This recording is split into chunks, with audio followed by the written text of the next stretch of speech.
Excelsior! So I'm going to read Tales of Suspense number 49.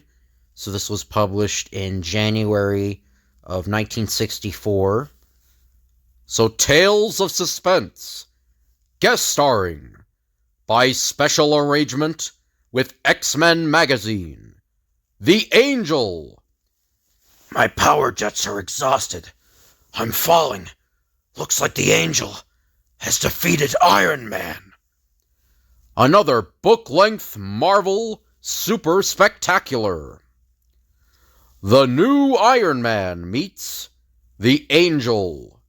The Angel and the X-Men appear in this story through the courtesy of the editors of the X-Men magazine. The Avengers are depicted briefly on these pages by special arrangement with the copyright owners of the Avengers magazine. The sky is my element, Iron Man. You haven't a chance against me up here. Angel, I'm betting that you're wrong. And I'm betting my very life. Written by Stan Lee. Illustrated by Steve Ditko. Inked by P. Reinman.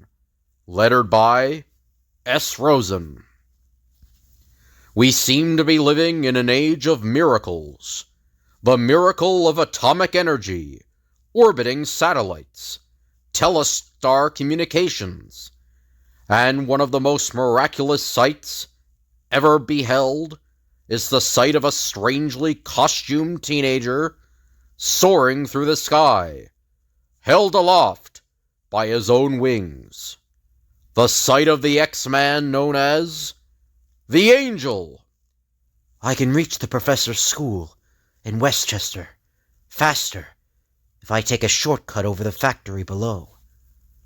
But the factory below happens to be the weapons plant of Anthony Stark, where a vital atomic test is about to take place. Someone was waving to me below. Gosh, it's Iron Man. I never thought I'd actually see him in the flesh, if that is his flesh. Back, you young fool!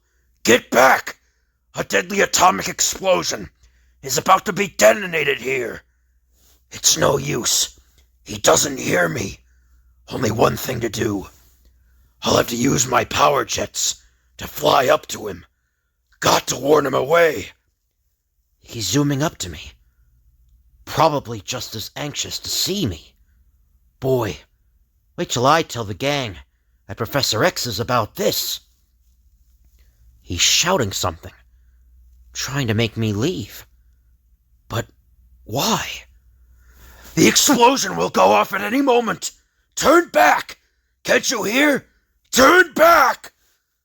And then, in the next split second, it is too late for turning back. Too late for words, for actions, for anything.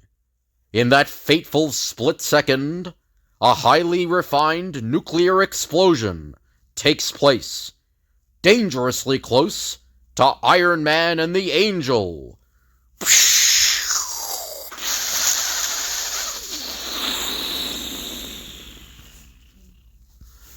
Protected by his heavily insulated, flexible metal costume, Iron Man is able to withstand the tremendous shock of the explosion without suffering any lasting ill effects. Too late! Too late to save the Angel! But the Angel, wearing no such protective clothing, receives the brunt of the radioactivity. That's why he tried to signal me away in an atomic explosion, and I caught whatever radioactivity there was. Lucky my wings were powerful enough to keep me from being blown clear out of the sky. And then, before another instant passes, it happens. The subtle, dangerous change comes over the Angel. I feel different, as though I'm a new person. A smarter, craftier, slyer person. And yes, I admit it, a far more evil person. Meantime, having fully recovered from the impact of the detonation, Iron Man heads for the Angel again. I've got to reach him. See if he needs any help. I don't know what that clumsy fool is following me for, but I'll show him that nobody can catch the Angel. My jets are losing power. I've overtaxed them. Flown too high. Too fast. He knows I'm in trouble, but he's taunting me. He's staying just out of reach. It's just as I feared. The explosion changed his personality. Made him cruel. Merciless. No more time to worry about him now. Have to save myself. My power jets are completely exhausted. I'm about to plummet to Earth. Mustn't panic. Got one slim chance. My magnetic repeller. If only the power is strong enough. It's working. I aimed it at the ground below. I can feel it repelling the ground, pushing against it, breaking my fall. It's acting like a brake, really cutting my speed. If only it cuts it enough. Going to hit now. This is it. I made it. Some slight damage to my protective chest plate, but it won't be difficult to repair. Boy, I just love you little magnetic repellers. Minutes later, in his private lab, Iron Man becomes millionaire manufacturer Anthony Stark again, as he broadcasts a call to his secretary, Pepper Potts. Pepper, I'll be in my lab for the next hour or two. I don't want to be disturbed. I read you loud and clear, boss. A short time later, a startling announcement is made in Professor Xavier's School for Gifted Youngsters. That's right. You heard me. I'm quitting, and there's nothing you can do about it. Inside the vast main chamber, Cyclops, the Beast, Iceman, and Marvel Girl all register stunned disbelief at the news. Angel, you can't. You were one of the first X-Men. We started together. Don't let him rib you. He's just kidding. No, he's not. I can tell. He means it. You're blamed right, I mean it. Why should I waste my talents on you lightweights? We're the good mutants. Ha! Big deal. I'm gonna find the bad ones. The ones that want to rule the Earth. The ones we're supposed to fight. And I'm gonna join up with them. That's where the action is. Oh, no, you don't, pal. You don't break up this combo so easily. I don't know what the gag is, but Professor X ain't gonna like it. We must stop him until the professor gets here. Stop me? Ha! You earthbound clods haven't a chance against the Angel.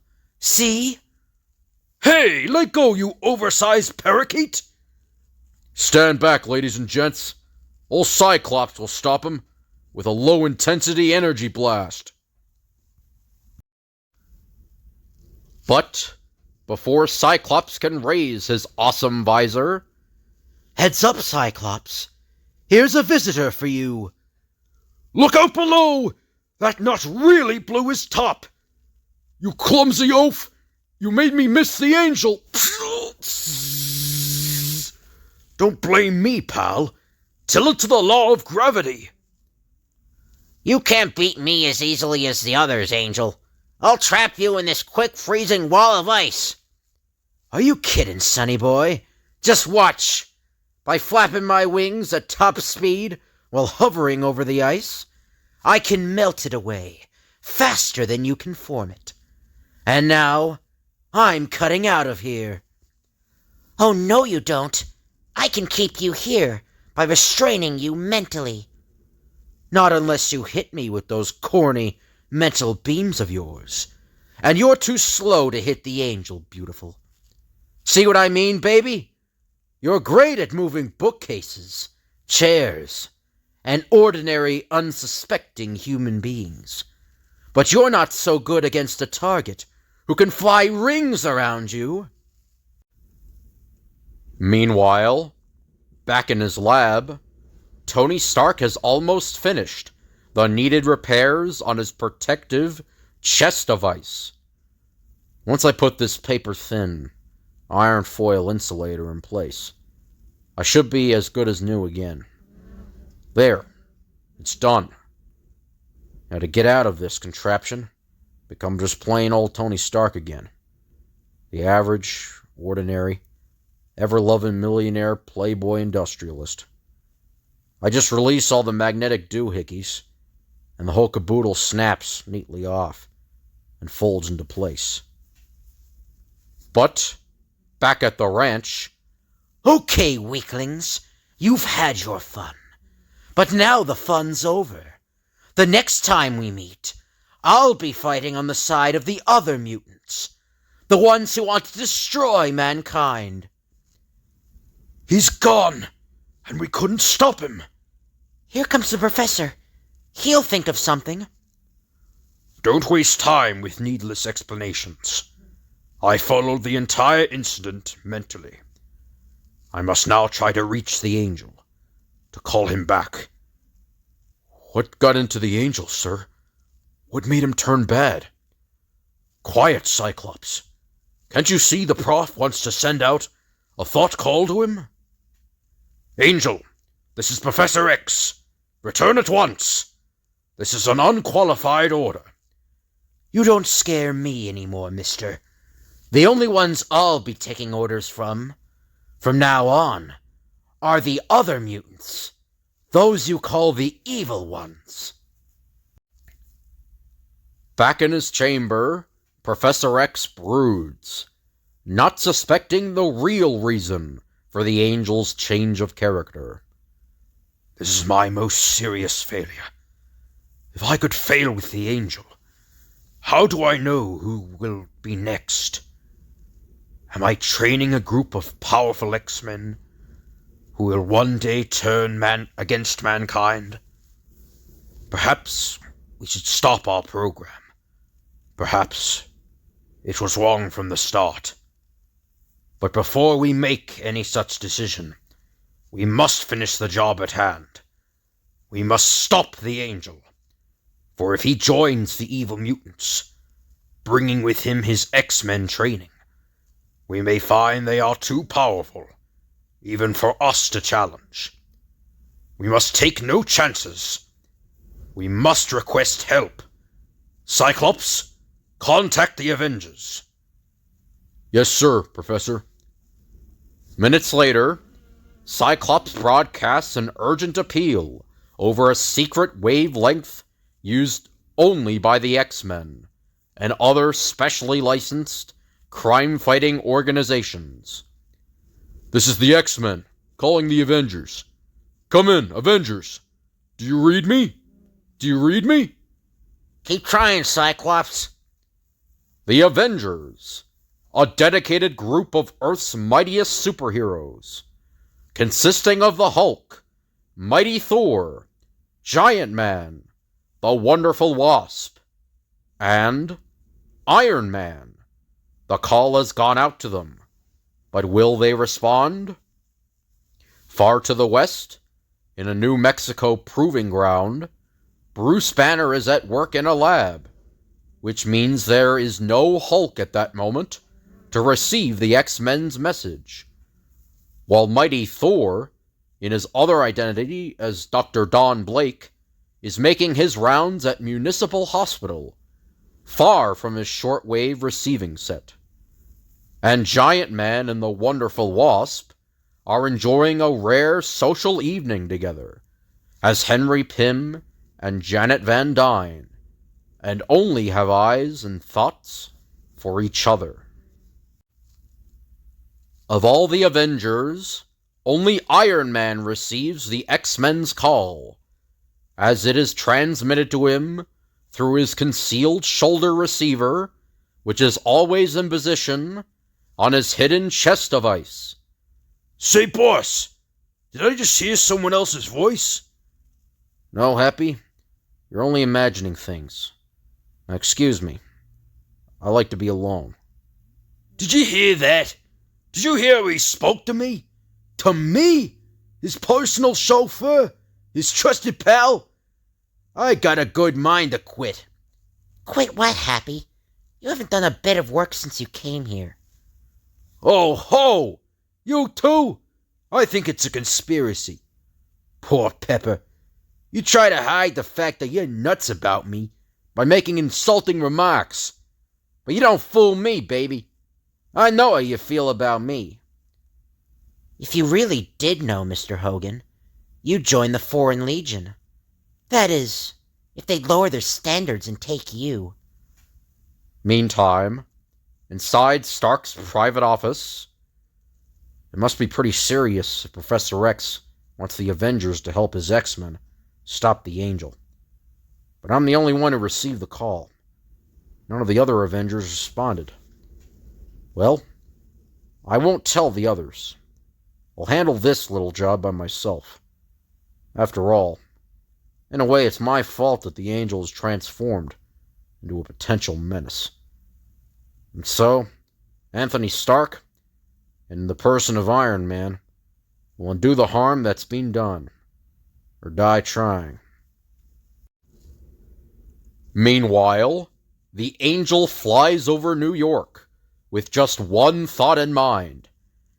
I've got to contact the evil mutants and join up with them. But it's easier said than done. How do I find them? Well, there's only one thing to do. I'll let them find me. Hey, Charlie, some guy with wings just stole some TNT from us and flew away with it. You know it and I know it, Rocco. But don't tell anyone else, or they'll send us off to the Happy Farm. There, that explosion high over the city ought to make everybody sit up and take notice. And if that didn't do the trick, I'll drop some more over the harbor. Just in case some of the bad guys are leaving for a cruise. Well, that's the last of it. I didn't do any damage, but I sure made a wing-ding of a racket. Now I'll just wait around for the X-Men's mutant enemies to contact me. And when they do, and when I join them, that's when the damage will start. That's when ordinary humans better head for the hills. But the wary evil mutants, recognizing the Angel, suspect a trap and do not show themselves. Instead, a powerful masked figure appears on the scene, propelled by his astonishing power jets. Hold it, officers. Don't shoot. It's Iron Man. No time to explain now, but the Angel isn't really responsible for what he's doing. Give me a chance to stop him before you attack, Chief. Well, I don't know what the regulations would say about this, but seeing it's you, all right, you have 10 minutes. Don't know what I can accomplish in a scant 10 minutes, but I've got to try. Angel, stop! Wait! I've got to talk to you. You? Again? Looks like I'll have to polish you off for good now. Didn't expect this little maneuver, did you? My jets can't make me as nimble as his wings can make him. He can fly rings around me. But what's he trying to... Oh! Pff. Ha! Got you! By holding my legs, he's forcing me to turn against my will. Hope your passport is in order, pal. Because you're about to take a little trip. He's aiming me toward the ground. If I don't stop myself, I'll crash like a burned-out rocket. Okay, sonny boy. Now you'll learn that Iron Man knows a few tricks too. He cut off his jets. But why? In case you were wondering, I figured that surprise move of mine would catch you off guard, long enough for me to grab you, like this.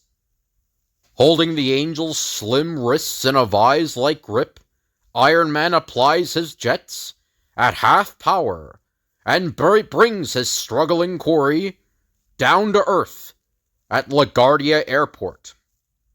Okay, the coffee break's over, son. Now I want to tell you why you're acting this as you are, and what we have to do about it. But not realizing the extent of the Angel's personality change, Iron Man carelessly relaxes his grip for an instant, and he broke away from me. Can't be that unthinking when you're dealing with an X-Men, chum. Or should I say, an ex-X-Men? Hey, how come I don't hear you laughing? That was a gas! Ha ha ha ha ha ha! He's trying to get out the other side of the hangar, but I know how to stop him. Without a second's hesitation, Iron Man hurls 3 powerful transistor magnets in the direction of the Angel.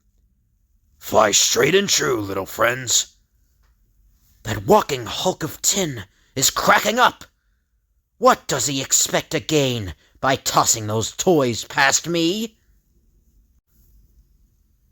But Iron Man's flying foe soon learns that those little toys, powered by their mighty transistors, have a pull which cannot be broken by mere flesh and blood. Can't budge those blame things. So that's it. He thinks he can lock me in. You've got another thing coming, Iron Man. This hangar has more than one door. Blast it! No more magnets left. Couldn't manage to clamp that door shut in time.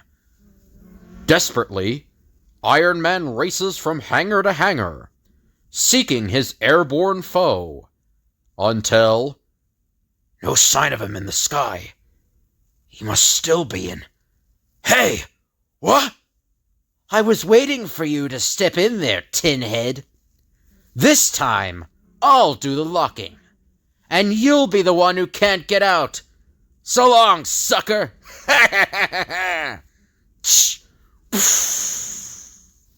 Switching on his emergency light beam, Iron Man takes quick stock of his situation. A fine thing. The dreaded Iron Man, locked up in a storage building. Well, there's only one way to open a lock when you haven't got the key. One way. That is, if you're Iron Man. And that is to activate your arm power pack to its highest intensity, giving your muscles enough strength to force the lock as though it's made of cardboard. And that's a cutaway view of the power pack. Whew, that was a strain even for me. Now I've got to start hunting for the Angel. All over again. Oh no! There he is! Atop that water tower. What's keeping the evil mutants? Why don't they join me? I still feel he hasn't turned completely bad. There's still a chance of shocking him back to his normal self. And I'd better be right. For the only way I can think of doing it is by letting my own life hang in the balance. Well, nobody's getting any younger. And the only way to find out if a stunt will work is by trying it. So here goes. Power jets turn to maximum. Full speed ahead. At that split second, the Angel hears the sound of Iron Man's jets, and turns. You again? Are you sure there's only one of you? One of me is more than enough, as you're about to find out. Got you! I knew that even your uncanny maneuverability wouldn't help you to dodge a head-on thrust using the full power of my jets. Iron Man, you're a fool. Those jet gizmos of yours can't have much more life in them the way you've been using them all day. And the higher you take me, the more strain you put on them, and the quicker your transistors will burn out. And when that happens, brother, you're cooked. In fact, it sounds to me as though they're starting to sputter now, and it couldn't have happened at a better time. He's right. I've overtaxed my transistors. Can't remain aloft any longer. As Iron Man's main power source begins to fail, the perfectly balanced Angel easily breaks free from his heavier foe. A foe who begins to quiver in the air. And then... I'm starting to fall. Don't give up, buddy. Maybe you'll be lucky and grow a pair of wings. Like me. This is your finish, Iron Man. And good riddance. I warned you to stop hounding me, but you wouldn't listen. Think it over, Rustpot, on your way down. Looks like I guessed wrong this time. And this is one game in which there's no second chance. Even my magnetic repeller won't be able to save me. Not at the speed I'm falling at now. It's too bad I wasn't able to help the Angel. The police are sure to shoot him down as soon as he flies within range. Wish I could think of an immortal last sentence to say, but all I feel like shouting is, "Help!" And still, hovering above, we find... Why did he try to butt into my affairs? He said he wanted to help. The fool! He needs help now, but he hasn't a chance. While, on the ground below, as the police wait tensely, long-range TV cameras cover every inch of Iron Man's earthward plunge, as a shocked nation seems to hold its breath, staring in stunned disbelief. You can almost see him with the naked eye now. That can't be the end of Iron Man. It just can't be. It's just another few seconds, and it'll be all over. I kind of wish I could have said goodbye to Pepper and Happy. And directly above the plummeting figure... What's the matter with me? Why do I feel so shocked? He was my enemy, as all crime fighters are. Why can't I be glad of his fate? It's not my fault. I didn't ask him to try to battle me. All I have to do is close my eyes and wait another few seconds. Then it'll be over for him. Forever. No! I can't! I can't! Suddenly, the strange teenage mutant begins a power dive, streaking towards the falling Iron Man. I've got to save him! The Angel. He's coming after me. But he'll never make it. Unless I can slow my fall. Just enough to give him the time he needs. Got to try my magnetic repellers again. If they can even slow me down for a few seconds. The ground is coming so close, and the repellers are so weak. It's no use. I'm bound to crash. And then, just a few fatal feet above the ground which seems to be careening madly up towards Iron Man, to seize him in a deadly embrace. It's got to be now. I mustn't miss. Got you. Angel, you did it. You justified my faith in you. Your faith in me? What are you talking about? I knew my power jets would fail when I reached a certain height, but I had to do it to make you save me, to prove to the police and to yourself that you're not evil. We saw the whole thing, Iron Man. Lucky thing we held our fire. What gives with this Angel character? Is he for us or is he against us? I think you'll find he's for us from now on. This little incident brought him back to normal. He wasn't really to blame for his actions, Chief. He was affected by some atomic rays at a test conducted by Anthony Stark at his weapons plant. The rays affected his brain for a time. Until now. So that's the answer. I should have guessed. Then you risked your life to shock me back to myself? You did a thing like that? For someone you don't even really know? I had heard of you, and of the astounding X-Men. That was enough justification for me. And speaking of the X-Men, look! Angel, we saw the whole thing in the professor's view scope. You're normal again. I'm so happy I could cry. And, back in Westchester, in a quiet chamber, a quiet man sits, following the entire scene by mental projection. So I did not fail. My X-Men training program is successful. Even under the influence of atomic radiation, Angel could not permit a fellow mortal to die. And then, unheard, unnoticed, unsensed by anyone else, the X-Men pick up a sharp, commanding thought. The silent emissary of Professor X. Your task is finished, my X-Men. Return to the school at once. There is still a vast amount of new training for you to undergo. Class starts in 1 hour. Any tardiness will not be tolerated. We've got to go now, Iron Man. But I must tell you this. If you ever need help, no matter how deadly the trouble, call on me. Call on the X-Men. I'll remember, my young friend. Perhaps one day we might fight side by side, rather than as enemies.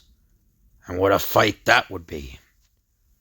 Finally, after Iron Man has recharged his transistors, so strong is the mental power of Professor X that one final thought, beamed at Iron Man, actually penetrates his brain.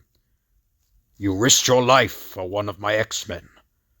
No matter who you really are, I shall repay you someday. I promise you that.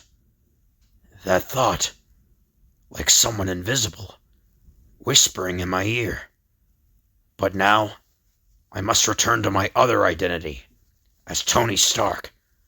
Pepper and Happy, bless their hearts, were probably looking after things for me at the plant during my absence. And knowing them, someone could have stolen the whole factory from under their noses, while they argue about which of them is my most alert assistant. More surprises, drama, and thrills with Iron Man next issue, as the Golden Gladiator continues to climb higher and higher on popularity polls throughout the nation. So, for super thrills in the marvelous Marvel manner, don't dare miss Suspense number 50. See you then. I hope you guys enjoyed the video. If you think I should change my Iron Man voice, I'm not sure if people like... I saw one comment, one person didn't like it, but I don't know if everybody doesn't like when I switch the voices between Tony Stark and Iron Man. So just let me know in the comments, if you can, if you like me to do a different voice, like the metallic kind of voice I do for Iron Man. Just let me know instead if you either want me to do that or just do the kind of my Robert Downey Jr. impersonation for both. But I hope you guys enjoyed. If you could like, comment, and subscribe, that'd be appreciated. Actually, I'm probably gonna I'll do a poll. I'll do a poll and say if it's yes, yeah. If you want me to change the voice, to Robert Downey Jr., or if you want me to keep it the metallic voice when it's Iron Man. I'll do a poll for it. But anyway, I hope you guys enjoyed, and thank you all for watching, and I'll see you guys later.